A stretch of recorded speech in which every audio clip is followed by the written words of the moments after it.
Bonjour à tous mes enfants dans le Seigneur, à tous mes collègues ministres de l'Évangile éternel, les anciens et cofondateurs de la SEP, aux administratifs et ceux qui peinent pour l'épanouissement de notre chère Église. Que la grâce et la paix de Christ soient avec vous. À ce jour de méditation où je suis devant le Seigneur pour rendre grâce à Dieu de son amour pour sa protection pendant 12 mois. Qu'il me soit permis de remercier tous les serviteurs de Dieu qui ont travaillé sans relâche à ce jour pour soutenir la grande vision que l'Éternel nous a donnée, qui est celle de l'évangélisation résumée pour l'année en cours, en ce terme sacré, année de la grande moisson. Vous étiez très nombreux à soutenir cette grande vision, par la prière, par vos conseils, par vos moyens financiers. Et que le Dieu Tout-Puissant qui m'a donné l'option pour diriger cette communauté vous bénisse abondamment. Il est vrai que l'année 2022 tend à sa fin. Mais l'Église continue. Car notre course n'est pas annuelle, mais perpétuelle jusqu'au retour du Seigneur Jésus-Christ.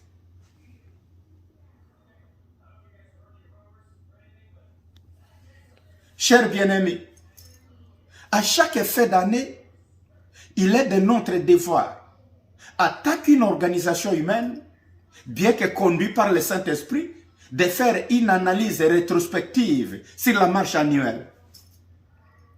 À ce qui nous concerne, nous estimons avec modestie que notre marche était bonne parce que la vision qui nous a conduit durant 12 mois était dictée par le Seigneur Jésus-Christ lui-même. Ainsi, malgré les difficultés de la vie, le Seigneur nous a aidés à franchir les limitations diaboliques pour étendre cette œuvre jusqu'au milieu où nous nous trouvons aujourd'hui. Les multiples voyages effectués du Congo vers les États-Unis d'Amérique sont des preuves et des avancées significatives que nous avons constatées au cours de l'année 2022 qui s'achève bientôt dans quelques heures. On n'avait pas la moindre idée que cet évangile du village sera prêché un jour à d'autres nations et suivi dans le monde entier. Une chose que le Saint-Esprit vient de faciliter à cette année 2022 par de multiples voyages et surtout dans de différents États des États-Unis. Ma joie est que l'un de nos objectifs d'évangéliser même aux extrémités de la terre vient d'être franchi durant cette année. Il y a eu création des assemblées ça et là.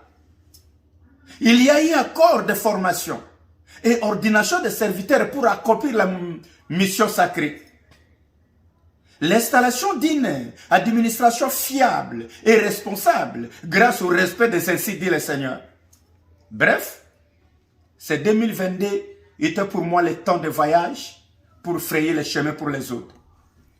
Et je vous signale en passant qu'au début de 2023, quelques ministres de la CEP quitteront la RDC pour nous représenter en Afrique du Sud pour la conférence de plusieurs ministres de Dieu venant du monde entier. Cette vision n'est autre que l'évangélisation au prescrit de la saine doctrine laissée par les apôtres de l'agneau. Le souci qui est dans mon cœur, c'est de voir tous les gens qui sont autour de la saine vision que le Seigneur m'a donnée, puissent prier, penser, se comporter et être en relation parfaite comme les croyants de l'église primitive l'ont été avec Dieu. Ainsi, il m'a été recommandé par le Saint-Esprit de reconduire les sujets du premier trimestre de l'année en péril, à savoir l'ordre dans l'église, thème principal pour le mois de janvier. Discipline et obéissance, thème principal pour le mois de février.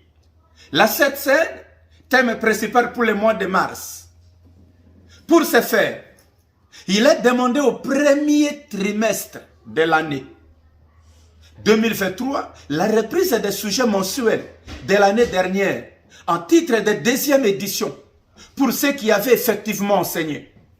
Et pour les retardataires, la grâce vous est accordée de suivre les sujets mensuels, les dispensant avec exactitude pour permettre l'unité de la foi et la connaissance de notre Seigneur Jésus-Christ.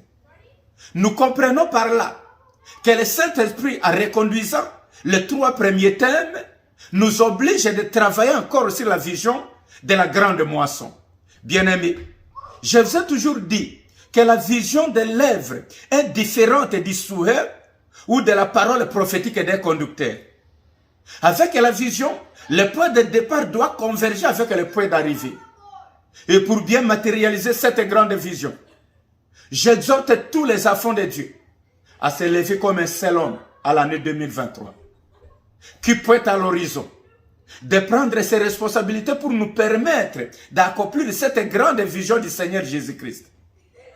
2023 commence, c'est certain.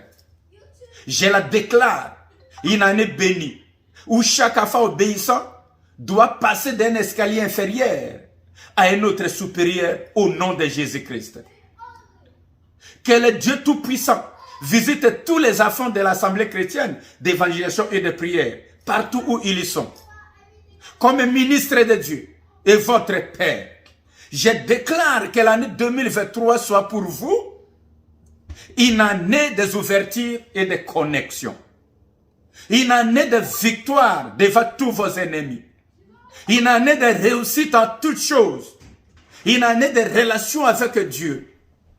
Une année de bonne santé, de croissance à tous égards. Une année de l'équilibre et de la stabilité. Une année de la matérialisation de promesses tant attendues. Une année de développement à tous les aspects de la vie. Une année de la grande renommée. Une année de la grandeur et de récupération. Je vous remercie.